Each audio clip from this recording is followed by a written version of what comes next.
आपको बेसिक कभी नहीं भूलना होगा कि प्रार्थना उपवास आपका बेसिक है। इसलिए जब आप प्रार्थना करने के लिए बैठते हैं, इमेजिन करो शैतान कितने तरह के अटैक आपकी लाइफ पर करने की कोशिश करता है। आपको काम याद आ जाएंगे, आपको सडनली किसी की कही हुई बात याद आ जाएगी, कोई नेगेटिव चीज़ आपके दिमाग में आ जाएगी, कोई व्यभिचार की बात आपके दिमाग में आ जाएगी। जैसे ही आप प्रार्थना करने के लिए बैठेंगे, फोन पे आपको आपका आत्मिक काम याद आ जाएगा, क्योंकि शैतान आप कुछ भी कर ले लेकिन आपको प्रार्थना करने वो देना नहीं चाहता है।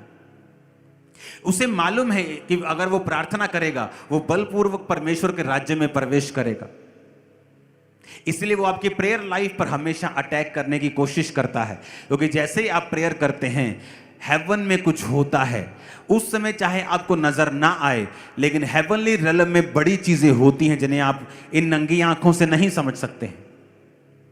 बाइबल कहती है दानियेल ने सोचा कि मैं प्रार्थना करूंगा, और बाइबल कहती है फास्टिंग के साथ वो प्रार्थना करने के लिए बैठा, और जब प्रार्थना करने के लिए बैठा तो परमेश्वर ने दूत को पहले दिन ही भेज दिया उसके जवाब के साथ। लेकिन वचन कहता है जब दूत उसको मिला 21वें दिन, तो उसने कहा मैं जब तू पहले दिन ही मन लगाकर प्रार्थना करने के लिए बैठा था तो मैं प्रार्थना का उत्तर लेके निकल आया, लेकिन रास्ते में शैतान मुझको रोके रहा। कहता फिर मिकाएल स्वर्गदूत आया और उसने उस शैतान से लड़ाई की। अब मैं जब तेरे से चला जाऊंगा वापिस तो मैं उस शैतान से फिर लड़ूंगा। अगर आप हिस्ट्री की बुक्स को पढ़ें तो बाइबल कहती है, हिस्ट्री की बुक्स कहती हैं बाइबल के उस वचन के बाद वहां की जो गवर्नमेंट थी वो बदल गई थी, राजा चेंज हो गया था। आत्मा में कुछ हुआ, ऊपर हुआ, लेकिन धरती पे उसका रिजल्ट कुछ महीनों के बाद आया। कई बार आप नहीं समझते, नहीं जान पाते कि परमेश्वर क्या कर रहा है, लेकिन जब आप प्रार्थना में होते हैं, गैर भाषा की प्रार्थना करते हैं, तो आपको यह मालूम नहीं होता आप क्या कर रहे हैं, लेकिन आपको बाद में मालूम होता है कि परमेश्वर ने किस तरह से आपके रास्तों को खोला है। कोई बंदा बैठकर इस समय आपके खिलाफ योजनाएं बना रहा है, आप उसे जानते भी नहीं, आपने उसे देखा भी नहीं, उसने कभी आपसे वो मिला नहीं, लेकिन फिर भी वो आपके खिलाफ योजनाएं बना रहा है। कौन उन योजनाओं को नाश करेगा? आपकी प्रार्थनाएं उन योजनाओं को नाश करेंगी। नाश ही नहीं करेंगी बल्कि शर्मिंदा करेंगी, गड्ढे में डाल देगी उन सब योजनाओं को। मैं आपको बता रहा हूं, जब आप प्रार्थना करेंगे। एक दिन एक बंदा रात को बेचैन होकर उठा, और जब बेचैन होकर उठा तो पवित्र आत्मा ने कहा गैर भाषा में प्रार्थना करो। वो गैर भाषा में प्रार्थना करता गया कितनी देर बेचैनी खत्म नहीं हुई। एक समय आया, कुछ घंटे के बाद बेचैनी खत्म हो गई। कई बार आप बेचैन फील करते हैं, रात को एकदम से नींद आपको जाग जाती, आप बोलते हैं मुझे रात को नींद नहीं आती। परमेश्वर का आत्मा कई बार आपको उठाता है रात को प्रार्थना करने के लिए, लेकिन आप उसके मैसेज को, आप आत्मिक रूप से इतने मैच्योर नहीं होते कि आप उन मैसेजेस को समझ सकें। कई बार आपको बेचैनी अगर फील होती है तो वो प्रार्थना की कॉल होती है कि आपको प्रार्थना करनी है। कई बार आपको बड़ी निराशा फील होती है, कई बार दिल में आपको बड़ा डीप, आपको एक बड़ा सैड फील होता है। लेकिन आप जब देखते हैं यार आप तो घूम फिर रहे हैं, आप तो बड़े एंजॉय कर रहे हैं, लेकिन ये स्पिरिट में जो सैडनेस है, स्पिरिट में कुछ बेचैनी है कि किस लिए मेरी लाइफ में आ रही है, वो एक प्रार्थना की कॉल होती है कि परमेश्वर का आत्मा आपको प्रार्थना करने के लिए कह रहा है। कितने मेरी बात को समझ रहे हैं? उस बंदे ने प्रार्थना की, तब व्हाट्सएप नहीं होते थे, फोन नहीं होते थे, कुछ नहीं होता था। थोड़े दिन बाद वो अपने सगे भाई से मिला और उसके सगे भाई ने बताया मेरे भाई फलानी डेट को रात को इतने बजे मुझे हार्ट अटैक हुआ, और जब हार्ट अटैक हुआ तो मैं मर गया था। मैं मर गया और मुझे हॉस्पिटल लेके जा रहे थे, लेकिन सडनली कुछ देर के बाद मेरी सांसें वापस आ गई। तो उसने कहा किस तारीख को हुआ? उसने कहा मेरे को ये फलानी तारीख को, इस तारीख को हुआ। उसने कहा उसी तारीख को मेरे को परमेश्वर ने कहा था उठाकर, जो मैं बेचैनी फील कर रहा था रात को उठ गया और मैंने गैर भाषा में प्रार्थना की थी। और वचन में लिखा है कि तुम अपने अति पवित्र विश्वास में प्रार्थना करो, गैर भाषा में प्रार्थना करो। इसलिए पौलुस ने कहा मैं आत्मा में प्रार्थना करूंगा, मैं बुद्धि से भी प्रार्थना करूंगा। आत्मा से प्रार्थना कैसे करनी है? गैर भाषाओं से। बुद्धि से कैसे करनी है? जो मुझे चाहिए, परमेश्वर ये वाले रास्ते को साफ कर, परमेश्वर ये वाले रास्ते को साफ कर, परमेश्वर मेरे भाई को बचा, मेरी फलानी बहन को बचा। बुद्धि से प्रार्थना। आत्मा से प्रार्थना कैसे करनी है? गैर भाषा से प्रार्थना, क्योंकि बाइबल कहती है आप नहीं जानते आने वाले समय में क्या होगा, आप नहीं जानते प्रार्थना किस रीति से करनी चाहिए। वो आपको तरीके के बारे में बात नहीं कर रहा कि किस रीति से करनी चाहिए, कि पहले मैं ऐसे हाथ उठाऊं, ऐसे घुटने लगाऊं। वो उस रीति बेटी की बात नहीं कर रहा, क्योंकि प्रार्थना आत्मा ये कह रहा है कि तुम्हें नहीं पता फ्यूचर में क्या होगा, कौन तुम्हारा दुश्मन है, कौन तुम्हारे लिए क्या सोच रहा है, कब फ्यूचर में तुम्हारे साथ क्या होगा। इसीलिए वचन कहता है कि जो धर्मी होता है और आत्मिक होता है वो बुरे समाचार से डरता नहीं है। धर्मी कभी भी फ्यूचर के बारे में चिंतित नहीं रहता, उसे पता है परमेश्वर कहता है मैं पहला और आखिरी हूं। उसने रेस शुरू भी की है और वो रेस के आखिर में भी है। वो कह रहा है मैं आखिर में पहुंच गया हूं, बेटा तू आजा, बेटी आजा, कोई प्रॉब्लम नहीं होगी तुझे, आजा, तू मेरे तेरे साथ हूं। आप मेरी बात समझ रहे कि नहीं?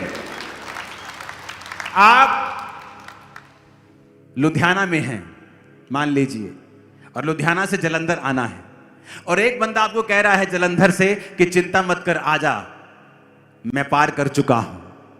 वो परमेश्वर है, हम रास्ते में हैं। परमेश्वर कह रहा है आजा, मैं पार कर चुका हूं, मैं आखिरी हूं, तू आजा, मैं तेरे साथ हूं, मैं तेरे संग हूं, मैं तुझे छोड़ूंगा नहीं, त्यागूंगा नहीं, तेरे संग रहूंगा, अपने धर्म में हाथ से तुझे संभाले रहूंगा, तू ना गिरेगा। कितने मेरी बात को समझ रहे हैं? हमें ये बातों को समझने की जरूरत है। इसलिए शैतान आपके प्रार्थना के जीवन के ऊपर अटैक करता है। तो जब उसने बताया कि उस रात मैंने प्रार्थना की थी गैर भाषा में, मुझे नहीं मालूम प्रार्थना मैं किसके लिए कर रहा हूं।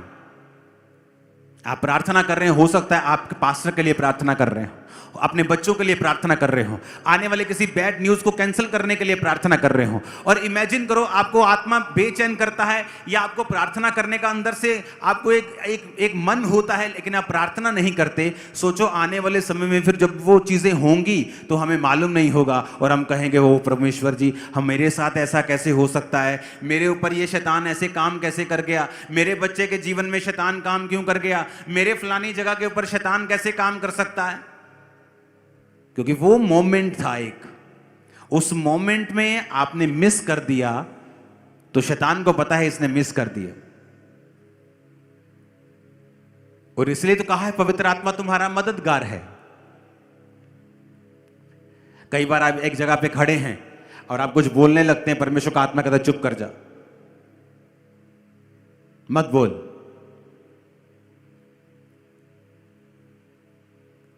कई बार मैं कई जगहों पे जा रहा होता हूं तो परमेश्वर का आत्मा कह रहा है नहीं बोलना है, और कई बार परमेश्वर का आत्मा कहता है बोल। जहां आपको लगता है चुप होना चाहिए, बड़े आदमी खड़े हैं, परमेश्वर कहता है बोल, यहां बोलना है। कहां चुप रहना है, कहां बोलना है, पवित्र आत्मा आपको बताता है।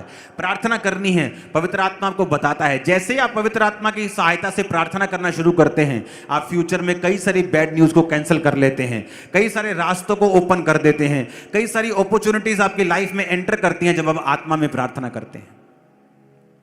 क्योंकि बिना बल पूर्वक आप उसके राज्य में प्रवेश नहीं कर सकते, बिना विश्वास के आप उसको प्रसन्न नहीं कर सकते। आपको अपना विश्वास, अपना ढीठपन आत्मा में पॉजिटिवली आपको दिखाना है कि आप परमेश्वर के पीछे हैं और आप उसी से इस आशीष को लेंगे और आप उसी के पीछे, आप उसको छोड़ेंगे नहीं। आप उसके राज्य में प्रवेश करने के लिए जितना बल लगाना पड़े आप लगाएंगे। ऊंची आवाज में हालेलुया बोलो। परमेश्वर ने हमें अकेला नहीं छोड़ा, उसने हमें हथियार दिए, हाँ या ना? क्योंकि वो जानता है हम एक फाइट में, हमारी फाइट उससे है जो करोड़ों सालों से परमेश्वर के साथ फाइट करता आया, और अब वो ये चाहता है कि जैसे उसकी जिंदगी में वो परमेश्वर के खिलाफ रहा, हम भी ऐसा ही करें। और बाइबल कहती है आपको हथियार दिए गए ताकि आप दुष्ट के जलते हुए तीरों को बुझा सको, सब कुछ पूरा करके स्थिर रह सको, आप शैतान का सामना कर सको और उसे हरा सको। पवित्रताई एक हथियार है, ये एक गुण नहीं, ये एक आदत नहीं, ये एक हथियार है। और जब एनिमी शैतान आपकी पवित्रताई के ऊपर अटैक करता है, वो आपकी पवित्रताई पे अटैक नहीं कर रहा, वो आपके हथियारों को खत्म करने की कोशिश कर रहा है, क्योंकि वो जानता है कि बिना हथियारों के आप किसी भी काम के नहीं। आपका नाम जितना बड़ा मर्जी क्रिश्चियन क्यों ना हो, परमेश्वर ने एक खास मकसद के लिए आपको चुना, एक खास डिवाइन पर्पस जब आप पैदा भी नहीं हुए थे उसका आपके लिए था, और उस पर्पस को, उस मकसद को उसने आप पे जाहिर किया और आपको परमेश्वर में लेके आया। अब उस मकसद को पूरा करने के लिए आपको कोऑपरेशन करनी होगी, परमेश्वर के साथ सहायता करनी होगी कि उस मकसद को वो आपकी लाइफ पे स्टैब्लिश कर सके और पूरा कर सके। और उस हथियारों को परमेश्वर आपको देगा कि इस धरती पे रहते हुए आप उन हथियारों का इस्तेमाल करें और उस मकसद को पूरा कर सकें जो परमेश्वर ने आपके लिए रखा हुआ। और पहला हथियार जो मैंने आपको बताया था वो क्या है? पवित्रताई। जब इस पे अटैक होता है तो वो पवित्रताई पे अटैक नहीं, वो आपकी डेस्टिनी पे, आपकी बुलाहट पे, जहां परमेश्वर के प्लान्स आपके लिए पूरे होने, उस जगह के ऊपर, उस योजना के ऊपर अटैक है, सिर्फ पवित्रताई के ऊपर नहीं। हालेलुया। और जब शैतान इस पे कब्जा कर लेता है, जब आप शादी के बाहर मुंह मारना शुरू करते हैं, कुंवारे हैं तो इधर उधर मुंह मारते हैं, आपकी पवित्रताई फिनिश हो चुकी है। अब शैतान को मालूम है नाम का क्रिश्चियन है, मैं इसके साथ कुछ भी कर सकता हूं, इसको कहीं भी मोड़ सकता हूं। एक बात को आपने लिखना है अभी और अपने घरों में टांगना है। यह बात जो मैं आपसे कह रहा हूं, अगर लिख लो, अगर आपकी जिंदगी मसीह को समर्पित नहीं तो आपकी जिंदगी अव्यवस्था को समर्पित रहेगी। क्या कहा मैंने? मैंने कहा अगर आपकी जिंदगी मसीह को समर्पित नहीं तो ऑटोमेटिकली आपकी जिंदगी अव्यवस्था को समर्पित रहेगी। हमेशा अव्यवस्थित रहेंगे आप, आपकी फैमिली, आपके फाइनेंस, आपकी लाइफ हमेशा अव्यवस्थित रहेगी। कुछ भी पोजीशन पे नहीं होगा, कुछ भी ठिकाने पे नहीं होगा। आपको यह महसूस होगा कि आप अपनी लाइफ के हर हिस्से के ऊपर संघर्ष कर रहे हैं, अगर आपकी लाइफ परमेश्वर को समर्पित नहीं है तो। और अगर शैतान आपकी होलीनेस पे अटैक कर रहा है तो वो आपकी उस डेस्टिनी पे, खुदा के उस टारगेट पे जहां वो आपको लेके जाना चाहता है, आपके बच्चों समेत, वो उस पे अटैक कर रहे हैं। वो 2 मिनट का मजा अनंत काल की सजा को लेके आता है, वो हमें मालूम नहीं, क्योंकि शैतान यही चाहता है कि जो उसने गलती की वो सेम गलती आपसे करवाए और आपको अपनी ओर शामिल करे, जैसे उसने 1/3 स्वर्गदूतों को अपनी ओर शामिल किया। तो कुछ तो कह के किया होगा।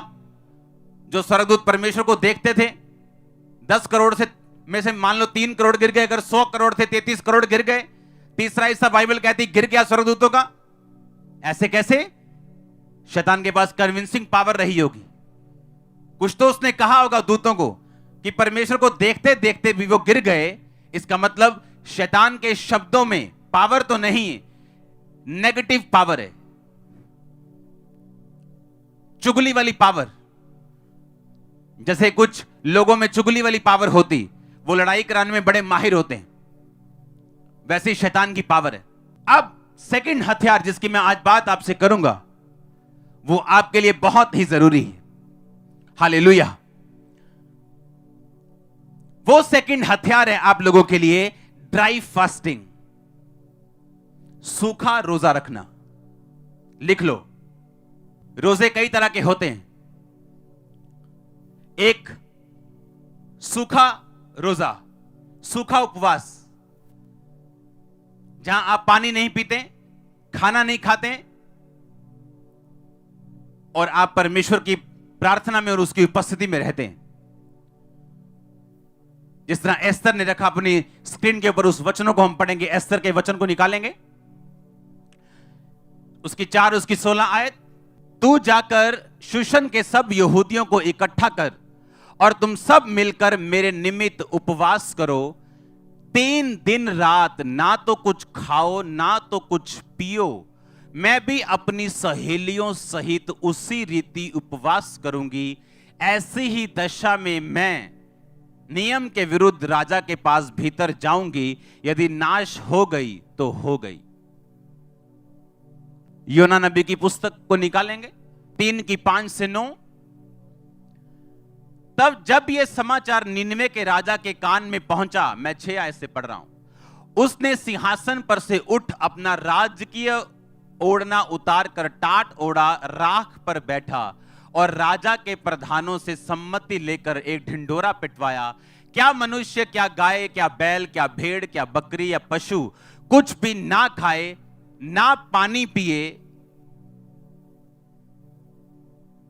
मनुष्य और पशु दोनों टाट ओढ़े और परमेश्वर की दुहाई चिल्ला चिल्ला कर दें। इन दो पदों के ऊपर मैंने जो आपको फास्टिंग बताई वो है ड्राई फास्टिंग। पिछले हफ्तों में मैं ड्राई फास्टिंग में रहा हूं, कोई पानी नहीं, कोई खाना नहीं। जब मैं लोगों को बोलता हूं अगर आपने किसी युद्ध को जीतना है, कोई काम है आपके सामने, कोई एनिमी आपके सामने खड़ा है, आपको ड्राई फास्टिंग की जरूरत पड़ती। ये एक हथियार है। अगर आज मैं लोगों को बोलूं ड्राई फास्टिंग करनी है, बोले रहने दो यार, कौन नींबू पानी पिएगा रोज? उसके बाद पेट की गड़बड़ कौन सेट करेगा? केड़ा नींबू पानी पींदा रहेगा 3-3 दिन? साडे को नहीं हुंदी जी सुक्की फास्टिंग। ड्राई फास्टिंग एक हथियार है आप लोगों के लिए, लेकिन वो करना किस तरह से है, उसका मकसद क्या होना चाहिए? स्क्रीन पे है योएल नबी की पुस्तक, उसका 2 बाब, उसकी 12 आयत। उसमें लिखा, तो भी यहोवा की यह वाणी है, अभी भी सुनो, उपवास के साथ रोते पीटते और पूरे मन से फिर कर मेरे पास आओ। अपने वस्त्र नहीं, अपने मन को फाड़कर यहोवा की ओर फिरो, क्योंकि वह अनुग्रहकारी, दयालु, विलंब से क्रोध करने वाला, करुणा निधान और दुख देकर पछताने हारा है। उपवास का मतलब है अपने मन को फिराना। जब एस्तर ने इसका स्पिरिचुअल रीजन देखा कि मेरे लोगों को जो ये सजा मिली है, इसका रीजन सिन है, इसका रीजन पाप है। जब नेहेमिया को मालूम हुआ कि शहरपनाह टूटी है, फाटक जले हैं, उसने लिखा उपवास किया और पापों से मन फिराया। अब ड्राई फास्टिंग अगर कोई नहीं कर सकता, वो पानी वाली फास्टिंग कर सकते हैं। डैनियल ने फास्ट किए, ना तो पानी वाले ना खाने वाले। उसने फास्ट किए कि कोई भी स्वादिष्ट वस्तु उसने नहीं खाई 21 दिन। सिर्फ जो कड़वी चीजें थी वही खाई, अच्छा खाना नहीं खाया, अपने आप को संसार से दूर रखा। यह डैनियल की फास्टिंग थी। एस्तर की फास्टिंग थी, 3 दिन रात पानी नहीं पिया ये, और परमेश्वर ने उसे छुड़ाया। मूसा ने 40 दिन 40 रात कुछ नहीं खाया और पिया। परमेश्वर यीशु मसीह ने 40 रोजे रखे। रोजे, उपवास, फास्ट एक हथियार है आप लोगों के लिए। लेकिन अगर आप मन फिराए हुए नहीं हैं, तो फिर ये आपके किसी काम के नहीं। और अगर आपने मन फिराया हुआ है और आप परमेश्वर के साथ एक मन खड़े हैं, ये आपके बड़े काम के हैं। ये आपको विक्ट्री देंगे, जीत देंगे, बड़ी चीजों को, नियमों को बदल देंगे आप लोगों के लिए। राजा के पास कोई जा नहीं सकता उसकी मर्जी के बिना। रानी कहती मैं उपवास रखूंगी और नियम के विरुद्ध जाऊंगी। नियम के विरुद्ध। शैतान ने नियम बना के रखे आपकी फैमिली में कि कोई फौरन नहीं जा सकता, कोई एक लेवल के आगे नहीं बढ़ सकता, किसी की मैरिज में खुशहाली नहीं आ सकती। उसने नियम बना के रखे। अगर आप नियम के विरुद्ध तोड़ना चाहते हैं उसे, आपको फास्टिंग की जरूरत है। अपने परिवार के लिए, अपने लोगों के लिए, अपनी चर्च के लिए, अपने विजन के लिए आपको फास्टिंग करनी पड़ेगी। हालेलुया। ये मुश्किल तो है, क्योंकि मैं जानता हूं, मैंने लाइफ में ड्राई फास्टिंग की है, दूसरी फास्टिंग की है। मुश्किल तो है पर इम्पॉसिबल नहीं। अगर परमेश्वर आपके साथ हो, वो आपको विक्ट्री के साथ खड़ा करेगा, आपको लेके आएगा। आमीन। ऊंचाई आशीष आपकी चर्च। क्रिश्चियनिटी में बेचारों के लिए कोई जगह नहीं, बेचारों के लिए कोई जगह नहीं। आपका एनिमी, आपका दुश्मन शैतान आपके आंसुओं से प्रभावित नहीं होता। वो टूटता नहीं, वो खुश होता है। अपने आप को दुखी और बेचारे और लाचार मत बनाओ। पवित्रताई में आके ऐसी फास्टिंग, ऐसी प्रार्थनाएं करो कि शैतान की हड्डियां टूट जाएं। और ये आपके लिए एक वेपन है, एक हथियार है, फास्टिंग प्रेयर। आमीन। कोई ड्राई फास्टिंग 1 दिन की रखता है, कोई 2 दिन, कोई 3 दिन। इससे ऊपर ड्राई फास्टिंग को मैं रिकमेंड नहीं करता हूं। मैंने 7 दिन रात के रोजे रखे, लेकिन वो ड्राई नहीं थे। अगर ड्राई रखने कुछ देर तक, और ये आपके लिए एक हथियार बन जाएगा। आमीन। फास्टिंग प्रेयर ये उस चीज को भी झुका देगा जो झुक नहीं रही, उस चीज को भी खत्म कर देगा जो खत्म नहीं हो रही। जो आपके सामने पीतल का धनुष है, बाइबल कहती है, वो उसे मोड़ देगा। जो आपको कठिन लगती हैं चीजें, मुश्किल लगती है लाइफ, कुछ लाइफ के हिस्से, कुछ लाइफ के पहलू, कुछ मसले, ये फास्टिंग उन्हें चेंज कर देगी। परमेश्वर ने कहा अपने मन को फाड़ कर फास्टिंग के साथ, रोते पीते उपवास के साथ मेरे पास आओ। वो नीनवे का राजा जो पाप से भरा हुआ था, नबी की बात को सुन के उसने ढिंडोरा पिटवाया, कोई बंदा, कोई गाय भी पानी नहीं पिएगी, तुम्हारा दूध पीता बच्चा भी कुछ नहीं खाए पिएगा 3 दिन। और लिखा मन फाड़ के टाट ओढ़ के उपवास किया, और परमेश्वर ने उन लाखों लोगों को छोड़ दिया जिन्हें वो नाश करने वाला था। बाइबल कहती वो अनुग्रहकारी, विलंब से क्रोध करने वाला, वो ऐसा परमेश्वर है जो चाहता है अपने लोगों पे दया करना, लेकिन दया लेनी कैसे, ये मैं आज आपको बता रहा हूं। हालेलुया। फास्टिंग पाप के असर को खत्म कर देगी, व्यभिचार को खत्म कर, तोड़ देगी, उसे चोरी को तोड़ देगी। हालेलुया। ऊंची आवाज में बोलो हालेलुया। हाथों को उठा के बोलो हालेलुया। इस बात को घरों में लिखना जरूर है। क्या लिखना है? अगर आपकी लाइफ किसको समर्पित नहीं, परमेश्वर को, तो वो किसको समर्पित होगी फिर? अव्यवस्था को, अस्त व्यस्त। अगर आप परमेश्वर को समर्पित नहीं, आप अव्यवस्था को समर्पित हैं। सब चीजें अस्त व्यस्त होंगी और आप विश करते रह जाएंगे, विश, काश। और विश करने वाले लोग, आप जिनी के पास नहीं आए कि चिराग रगड़ा और जिनी से विश मांग ली। आप परमेश्वर के पास हो जो कहता मांगो तो दिया जाएगा, ढूंढो। इसका मतलब वो छुपाएगा चीजों को, खटखटाओ, वो बंद करेगा कुछ दरवाजों को। आसान नहीं रखेगा आप लोगों के लिए कि आप आलसी ना हो और आपको लड़ना और मांगना और लेना आ जाए। वो आपके साथ रहेगा पेन्स में, दुखों में, तकलीफों में, आपको छोड़ेगा नहीं, खड़ा करेगा आपको स्ट्रांग करके। आमीन। छोटा है। आप तैयार हैं क्या? अगर आप इस मन से प्रेयर करेंगे, इस मन से आप परमेश्वर के पीछे जाएंगे और मुड़ेंगे, आपकी लाइफ सेम नहीं रहेगी। इसलिए बहुत से लोग नहीं जीते, ना जीतेंगे, क्योंकि वो मसीह को समर्पित नहीं।